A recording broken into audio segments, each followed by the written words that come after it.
ಒಂದು ಕ್ಷಣ ಕಲ್ಪಿಸಿಕೊಳ್ಳಿ, ನೀವು ಎಂದಿನಂತೆ ಬಸ್ಸಿನಲ್ಲೋ ಅಥವಾ ಟ್ರೈನ್ನಲ್ಲೋ ಮನೆಗೆ ಹೋಗ್ತಿದ್ದೀರಾ. ಸಡನ್ ಆಗಿ ಇಡೀ ಪ್ರಪಂಚವೇ ನಿಂತು ಹೋದರೆ, ನಿಮ್ಮ ಫೋನಿನ ಸಿಗ್ನಲ್ ಕಟ್ಟಾಗಿ ಆಕಾಶದಲ್ಲಿ ವಿಚಿತ್ರ ರಾಕ್ಷಸರು ಪ್ರತ್ಯಕ್ಷವಾಗಿ ಇಂದಿನಿಂದ ನಿಮ್ಮ ನೆಮ್ಮದಿಯ ಜೀವನ ಮುಗಿಯಿತು. ಬದುಕಬೇಕೆಂದರೆ ನೀವು ಕೊಲೆ ಮಾಡಲೇಬೇಕು ಎಂದು ಆದೇಶ ನೀಡಿದರೆ ನೀವು ಏನು ಮಾಡ್ತೀರಾ? ಇಡೀ ಜಗತ್ತು ಸ್ಮಶಾನವಾಗುತ್ತಿರುವಾಗ ನಿಮ್ಮ ಕುಟುಂಬವನ್ನು ರಕ್ಷಿಸಲು ನಿಮ್ಮ ಹತ್ತಿರ ಯಾವ ದಾರಿ ಇದೆ? ಒಂದು ವೇಳೆ ಈ ನರಕದಂತಹ ಪರಿಸ್ಥಿತಿಯಿಂದ ಬಚಾವಾಗೋದು ಹೇಗೆ ಅಂತ ನಿಮಗೆ ಮೊದಲೇ ಗೊತ್ತಿದ್ರೆ?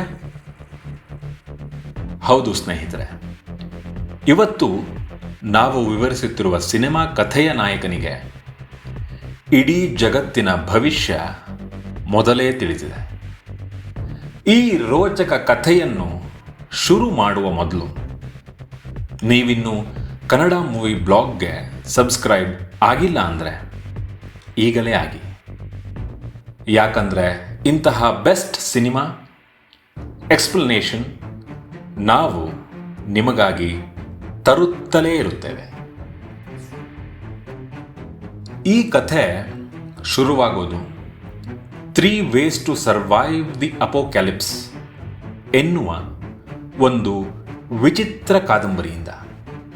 ಇದು ಕೇವಲ ಕಥೆಯಲ್ಲ, ಬರೋಬ್ಬರಿ 10 ವರ್ಷಗಳಿಂದ ನಡೀತಾ ಇರೋ ಕಾದಂಬರಿ. ಮತ್ತು ಇದರಲ್ಲಿ 3,000ಕ್ಕೂ ಹೆಚ್ಚು ಅಧ್ಯಾಯಗಳಿದ್ದವು. ಆರಂಭದಲ್ಲಿ ಸಾವಿರಾರು ಜನ ಈ ಕಥೆಯನ್ನು ಓದುತ್ತಿದ್ದರು. ಆದರೆ ಕಥೆ ಅತಿಯಾಗಿ ಎಳೆಯುತ್ತಿದೆ ಎಂದು ಒಬ್ಬೊಬ್ಬರೇ ಓದೋದನ್ನು ನಿಲ್ಲಿಸಿದರು. ಆದರೆ ಕಿಮ್ ಡೋಕ್ಜಾ ಎನ್ನುವ ಮನುಷ್ಯ ಮಾತ್ರ ಈ ಕಥೆಯನ್ನು 10 ವರ್ಷಗಳಿಂದ ಬಿಡದೆ ಓದಿದ ಏಕೈಕ ಓದುಗನಾಗಿದ್ದ. ಡೋಕ್ಜಾ ಒಬ್ಬ ತುಂಬ ಸಾಧಾರಣ ಮತ್ತು ಒಂಟಿ ಮನುಷ್ಯ.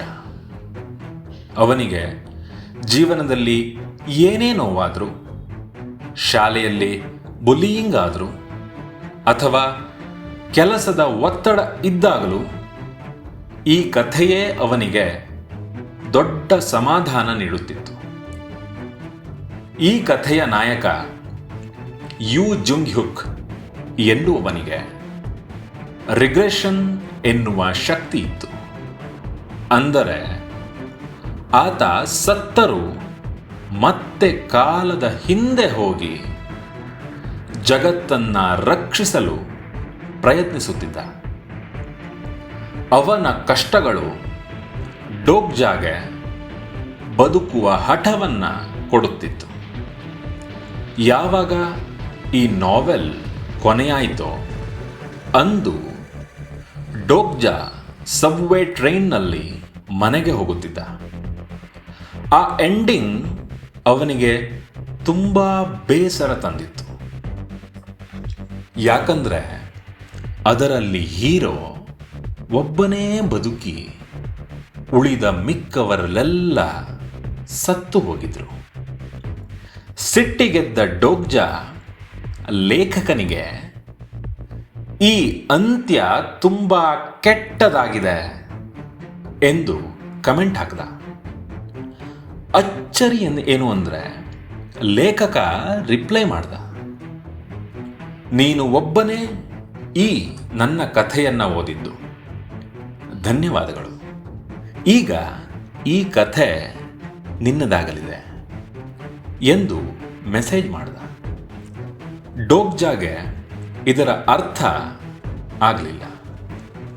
ಸರಿಯಾಗಿ ಸಂಜೆ 7 ಗಂಟೆಗೆ ಟ್ರೈನ್ ಜೋರಾಗಿ ಅಲುಗಾಡಲು ಶುರುವಾಯಿತು. ಲೈಟ್ಸ್ ಫ್ಲಿಕರ್ ಆದವು. ಫೋನ್ ಸಿಗ್ನಲ್ ಕಟ್ಟಾಯಿತು. ಆಗ ಗಾಳಿಯಲ್ಲಿ ಡೊಕ್ಕಾಬಿ ಎನ್ನುವ ವಿಚಿತ್ರ ಪ್ರಾಣಿ ಕಾಣಿಸಿಕೊಂಡಿತು. ಇಂದಿನಿಂದ ನಿಮ್ಮ ನೆಮ್ಮದಿಯ ಜೀವನ ಮುಗಿಯಿತು. ಈಗ ಪೇಯ್ಡ್ ಸರ್ವಿಸ್ ಶುರುವಾಗಿದೆ ಎಂದು ಆ ಪ್ರಾಣಿ ಘೋಷಿಸಿತು. ಎಲ್ಲರೂ ಹೆದರಿ ಹೋದರು. ಡೊಕ್ಕಾಬಿ ಒಂದು ಮಿಷನ್ ನೀಡಿತು. ಮುಂದಿನ 10 ನಿಮಿಷದಲ್ಲಿ ನಿಮ್ಮ ಪಕ್ಕದಲ್ಲಿರುವ ಯಾವುದಾದರೂ ಒಂದು ಜೀವಿಯನ್ನು ಕೊಲ್ಲಿರಿ. ಇಲ್ಲದಿದ್ದರೆ ನೀವೆಲ್ಲರೂ ಸಾಯುತ್ತೀರಾ. ಜನರು ಗಾಬರಿಯಿಂದ ಒಬ್ಬೊಬ್ಬರನ್ನೊಬ್ಬೊಬ್ಬರು ಕೊಲ್ಲಲು ಶುರು ಮಾಡಿದರು. ಆದರೆ ಡೋಕ್ಜಾ ಮಾತ್ರ ಶಾಂತನಾಗಿದ್ದ. ಅವನಿಗೆ ಗೊತ್ತಿತ್ತು, ಜೀವಿಯನ್ನ ಕೊಲ್ಲಿರಿ ಎಂದರೆ ಮನುಷ್ಯನನ್ನೇ ಸಾಯಿಸಬೇಕು ಅಂತ ರೂಲ್ಸ್ ಇಲ್ಲ. ಆತ ಪಕ್ಕದಲ್ಲಿದ್ದ ಒಂದು ಹುಡುಗನ ಕೈಯಲ್ಲಿದ್ದ ಕ್ರಿಮಿ ಕೀಟಗಳ ಬಾಕ್ಸ್ ನೋಡ್ದ. ಅದನ್ನ ಕಿತ್ತುಕೊಂಡು ಒಂದು ಕೀಟವನ್ನು ಕೊಂದ. ತನ್ನ ಪಕ್ಕದಲ್ಲಿದ್ದ ಸಹೋದ್ಯೋಗಿಗೂ ಕೀಟಗಳನ್ನು ಕೊಟ್ಟು ಸಹಾಯ ಮಾಡಿದ. ಡೋಕ್ಜಾ ಕಾಯಿನ್ಗಳನ್ನು ಬಹುಮಾನವಾಗಿ ಪಡೆದ. ಅಲ್ಲಿ ನಾವೂನ್ ಎಂಬ ಕ್ರೂರ ಹುಡುಗ ಅಜ್ಜಿಯೊಬ್ಬರನ್ನ ಸಾಯಿಸಲು ಹೋದಾಗ ಡೋಕ್ಜಾ ತನ್ನ ಕಾಯಿನ್ಗಳನ್ನು ಬಳಸಿ ತನ್ನ ಶಕ್ತಿಯನ್ನು ಹೆಚ್ಚಿಸಿಕೊಂಡು ಅವನನ್ನು ಸೋಲಿಸಿದ. ಸಮಯ ಮುಗಿದಾಗ ಕೇವಲ ಡೋಕ್ಜಾ ಮತ್ತು ಅವನ ಟೀಮ್ ಮಾತ್ರ ಬದುಕಿ ಉಳಿದಿದ್ರು. ಟ್ರೈನ್ನಿಂದ ಹೊರಬಂದಾಗ ಅಸಲಿ ಹೀರೋ ಜುಂಗ್ ಹ್ಯುಕ್ ಎದುರಾದಾಗ ಅವನಿಗೆ ಡೋಕ್ಜಾನನ್ನು ಕಂಡು ಶಾಕ್ ಆಯಿತು. ಯಾಕಂದ್ರೆ ಈ ಮೊದಲೇ ನಿಗದಿಯಾದ ಭವಿಷ್ಯದ ಪ್ರಕಾರ ಆ ಟ್ರೈನ್ನಲ್ಲಿ ಯಾರೂ ಬದುಕುವ ಹಾಗಿರಲಿಲ್ಲ. ಜುಂಗ್ ಹ್ಯುಕ್ ಡೋಕ್ಜಾನನ್ನ ಪರೀಕ್ಷಿಸಲು ಸಮುದ್ರದ ರಾಕ್ಷಸನ ಬಾಯಿಗೆ ಎಸೆದು ಬಿಟ್ಟ. ರಾಕ್ಷಸನ ಹೊಟ್ಟೆ ಸೇರಿದ ಡೋಕ್ಜಾ ಅಲ್ಲಿ ಡೊಕ್ಕಾಬಿ ಜೊತೆ ಚೌಕಾಶಿ ಮಾಡ್ದ. ನಾನು ಈ ಶೋವನ್ನು ರೋಚಕವಾಗಿ ಮಾಡ್ತೀನಿ, ನನಗೆ ಕಾಯಿನ್ ಕೊಡು ಎಂದು ಡೀಲ್ ಮಾಡ್ದ. ಅಲ್ಲಿ ಆತ ಒಂದು ವಿಶೇಷ ಆಯುಧ ಮತ್ತು ಅನ್ಬ್ರೋಕನ್ ಫೈತ್ ಎಂಬ ಸ್ಕಿಲ್ ಪಡೆದ. ರಾಕ್ಷಸನ ಹೊಟ್ಟೆಯನ್ನ ಹರಿದು ಹೊರಬಂದ ಡೋಕ್ಜಾ ದಾರಿಯಲ್ಲಿ ಹಿವೋನ್ ಎಂಬ ಹುಡುಗಿಯನ್ನ ರಕ್ಷಣೆ ಮಾಡಿದ. ಇವರೆಲ್ಲರೂ ಒಂದು ಸ್ಟೇಷನ್ಗೆ ತಲುಪಿದಾಗ ಅಲ್ಲಿ ಒಬ್ಬ ಕೆಟ್ಟ ಮನುಷ್ಯ ಜನರ ಶೋಷಣೆ ಮಾಡುತ್ತಿರುವುದು ಅವನಿಗೆ ತಿಳಿಯುತ್ತೆ. ಆತ ಕಾಯಿನ್ ಪಡೆಯಲು ಅಮಾಯಕ ಜನರನ್ನ ರಾಕ್ಷಸರಿಗೆ ಬಲಿ ಕೊಡ್ತಾ ಇದ್ದ. ಡೋಕ್ಜಾ ಇದನ್ನ ವಿರೋಧಿಸಿ ತನ್ನದೇ ಒಂದು ಸಣ್ಣ ಸೈನ್ಯ ಕಟ್ಟಿದ. ವಾಲ್ ಎಂಬ ಪವರ್ ಇತ್ತು. ಅವನಿಗೆ ಯಾವ ಭಯವೂ ಆಗಲಿಲ್ಲ. ಅವನು ಆ ರಾಕ್ಷಸನನ್ನು ತನ್ನ ಬೆಳಕಿನ ಖಡ್ಗದಿಂದ ಸಾಯಿಸಿದ. ಮುಂದಿನ ಹಂತ ಚುಂಗೋರೋ ಸ್ಟೇಷನ್ನಲ್ಲಿತ್ತು. ಅಲ್ಲಿ ಬದುಕಲು ಗ್ರೀನ್ ಝೋನ್ ಎಂಬ ಸುರಕ್ಷಿತ ಜಾಗದಲ್ಲಿ ನಿಲ್ಲಬೇಕಿತ್ತು. ಅಲ್ಲಿನ ಒಬ್ಬ ಭೂಮಾಲೀಕ ಆ ಜಾಗಗಳನ್ನು ಹಣಕ್ಕೆ ಮಾರುತ್ತಿದ್ದ. ಡೋಕ್ಜಾ ಅಲ್ಲಿ ತನ್ನ ಕಾಯಿನ್ಗಳನ್ನು ಕೊಟ್ಟು ಉಳಿದವರನ್ನು ರಕ್ಷಿಸಿದ. ಆದರೆ ಡೊಕ್ಕಾಬಿ ಆಟವನ್ನು ಇನ್ನೂ ಕಠಿಣವಾಗಿಸಲು ಝೋನ್ಗಳ ಸಂಖ್ಯೆಯನ್ನು ಕಡಿಮೆ ಮಾಡಿದ. ಜನರು ಒಬ್ಬರನ್ನೊಬ್ಬರು ಸಾಯಿಸಲು ಶುರು ಮಾಡಿದರು. ಡೋಕ್ಜಾ ಒಂದು ರಿಸ್ಕ್ ತಗೊಂಡು ಆ ಝೋನ್ಗಳನ್ನೇ ನಾಶ ಮಾಡ್ದ. ಇದರಿಂದ ಹೊಸ ರೂಲ್ಸ್ ಅನ್ವಯವಾದವು. ಕೊನೆಯಲ್ಲಿ ಅವರು ಒಂದು ಭೀಕರವಾದ ಡ್ರ್ಯಾಗನ್ ಎದುರಿಸಬೇಕಾಯಿತು. ನಾಯಕ ಝುಂಗ್ಹ್ಯು ಕೂಡ ಆ ಡ್ರ್ಯಾಗನ್ನ ಎದುರು ಸೋಲುತ್ತಿದ್ದಾಗ ಡೋಕ್ಜಾ ಎಂಟ್ರಿ ಕೊಟ್ಟ. ಡ್ರ್ಯಾಗನ್ ಹೃದಯವನ್ನು ಒಡೆಯುವ ವ್ಯಕ್ತಿ ಆ ಸ್ಫೋಟದಲ್ಲಿ ಸಾಯಲೇಬೇಕಿತ್ತು.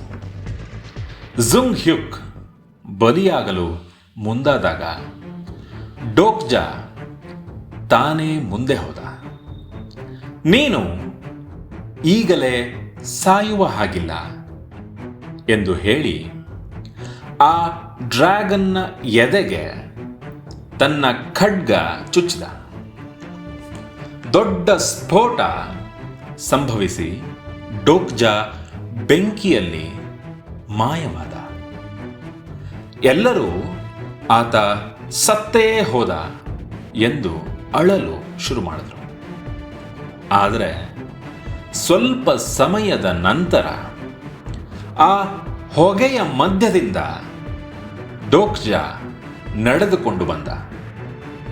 ಅವನ ಬಳಿ ಕಿಂಗ್ ಆಫ್ ನೋ ಕಿಲ್ಲಿಂಗ್ ಎಂಬ ಸ್ಕಿಲ್ ಇದ್ದಿದ್ದರಿಂದ ಆತ ಸಾವಿನಿಂದ ಮತ್ತೆ ಎದ್ದು ಬಂದಿದ್ದ. ಝುಂಗ್ಹ್ಯುಕ್ಗೆ ಡೋಕ್ಜಾ ಒಬ್ಬ ಮಿಸ್ಟರಿಯಂತೆ ಕಂಡರೂ ಅವನ ಮೇಲೆ ಗೌರವ ಹೆಚ್ಚಾಯಿತು.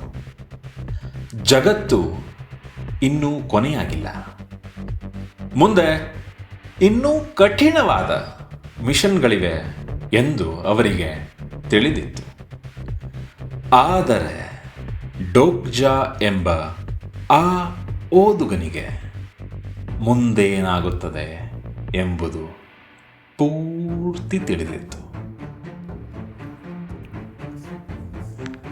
ಆತ್ಮೀಯ ಸ್ನೇಹಿತರೆ, ಒಬ್ಬ ಸಾಮಾನ್ಯ ಓದುಗ ಇಡೀ ಪ್ರಪಂಚದ ಭವಿಷ್ಯವನ್ನೇ ಬದಲಿಸೋಕೆ ಹೊರಟಿರೋ ಈ ಕಥೆ ನಿಮಗೆ ಇಷ್ಟ ಆಗಿದ್ರೆ ಈಗಲೇ ಒಂದು ಲೈಕ್ ಮಾಡಿ.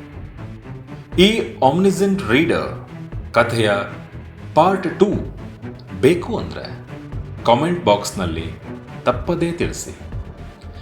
ಇಂತಹ ಮತ್ತಷ್ಟು ಅದ್ಭುತ ಕಥೆಗಳಿಗಾಗಿ ನಮ್ಮ ಕನ್ನಡ ಮೂವಿ ಬ್ಲಾಗ್ಗೆ ಸಬ್ಸ್ಕ್ರೈಬ್ ಆಗೋದನ್ನು ಮರಿಬೇಡಿ.